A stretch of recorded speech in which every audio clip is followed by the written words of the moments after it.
உன் மனசாட்சிக்கு தெரியும் நான் பரிசுத்தமா இருக்கிறேனா, நான் பொல்லாதவர்களின் கூட்டத்தில் இருக்கிறேனா, இல்ல நான் கர்த்தரோடு இருக்கிறேனான்னு உன் மனசாட்சிக்கே தெரியும்.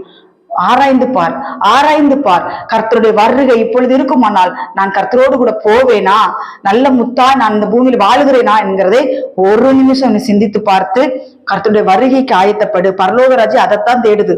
இந்த நாட்கள்ல சிலவருடைய கான்செப்ட் என்ன அப்படின்னா, பைபிள் எல்லாம் விட்டுறாங்க, தன்னுடைய சுய ஞானத்தை கொண்டு வர்றாங்க.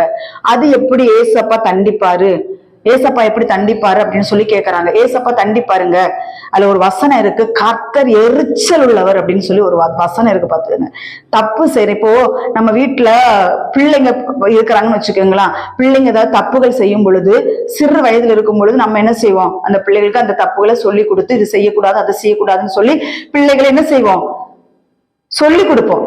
அதே இது ஒரு குறிப்பிட்ட வயது அந்த பிள்ளை வந்ததுக்கு பிறகு சொல்லிட்டு இருப்பீங்களா?